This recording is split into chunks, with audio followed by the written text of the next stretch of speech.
Why meditate? On one level, meditation is a tool. It can help combat stress, fosters physical health, helps with chronic pain, can make you sleep better, feel happier, be more peaceful, as well as be more present. But on a deeper level, meditation is a doorway into the unknown. It can help us get a sense of the mystery of who we are. When you start meditating, you'll notice how unruly the mind is. I remember being quite shocked by this. At first, my mind was all over the place. Profound thoughts about my past or future jostled with mundane thought clips about what groceries I needed to buy. Sometime afterwards I would come to and notice that I had spent 15 minutes running a painful memory over and over. It was like sitting in a crazy cinema. So, if you're starting out with meditation, please don't beat yourself up about your wild mind. It is a natural condition. In time you will learn to work kindly with the barrage of thoughts and you will find some clarity and peacefulness. Here are some simple tips on how to meditate. 1. Posture. Whether you sit on a chair or cross-legged on the floor, make sure that your spine is upright with head up. If you are slumped, your mind will drift. Mind and body are intertwined. If your body is well balanced, your mind will also be in balance. To straighten up, imagine that your head is touching the sky. 2 eyes. Try and keep your eyes open. Open eyes allow you to be more present.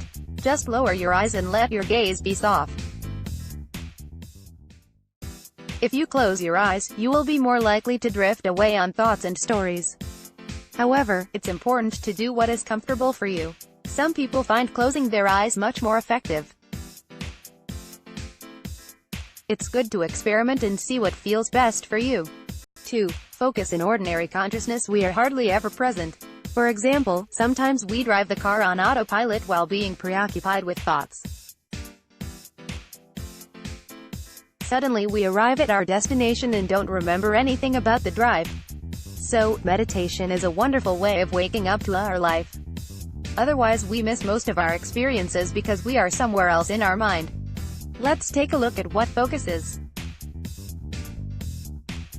In ordinary life, we tend to equate focus with concentration. That's like using the mind like a concentrated beam of light. But in meditation, that kind of mind isn't helpful.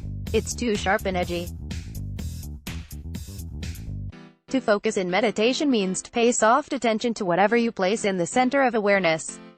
I suggest using the breath as a focus. It's like a natural door that connects inside and outside. Zen master Tony Packer says, attention comes from nowhere. It has no cause. It belongs to no one. 3. The breath. Paying attention to the breath is a great way to anchor yourself in the present moment. Notice your breath streaming in and out. There's no need to regulate the breath, just let it be natural. 4. Counting your breath. If you are having difficulties settling, you can try counting the breath, which is an ancient meditation practice. On your out-breath, silently count 1, then 2, and up to 4. Then return to 1. Whenever you notice your thoughts have strayed far away or you find yourself counting 33, simply return to 1. In this way, 1 is like coming home to the present moment. It's good to return without a backward glance. 5 thoughts. When you notice thoughts, gently let them go by returning. Use focus to the breath. Don't try to stop thoughts, this will just make you feel agitated. Imagine that they are unwelcome visitors at your door. Acknowledge their presence and politely ask them to leave. Then shine the soft light of your attention on your breath. 6. Emotions. It's difficult to settle into meditation if you are struggling with strong emotions. This is because some emotions tend to breathe stories in the mind. Especially anger, shame and fear create stories that repeat over and over in the mind. Anger and shame make us keep looking at past events of the past. Fear looks at the future with stories that start with what if. The way to deal with strong emotions in meditation is to focus on the body feelings that accompany the emotion. For example, this could be the tight band of fear around the chest or the hot roiling of anger in the belly. Let go of the stories and refocus on your body. In this way you are honoring your emotions but not becoming entangled in stories. 7. Silence. Silence is healing. I know that there is a lot of meditation music around, but nothing beats simple silence.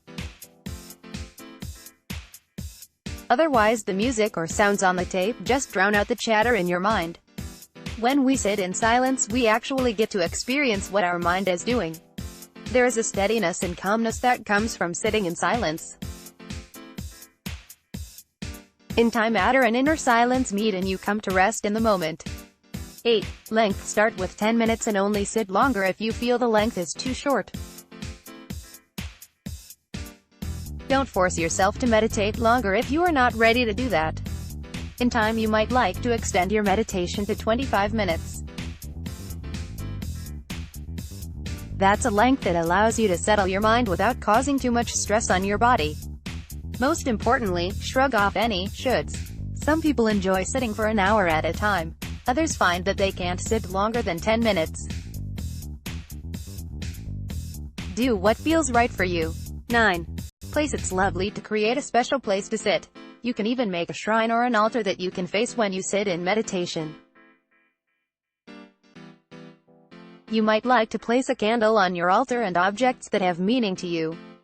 It's lovely to find objects for your altar as you walk. Maybe you find stones, or seashells, or flowers that speak to you.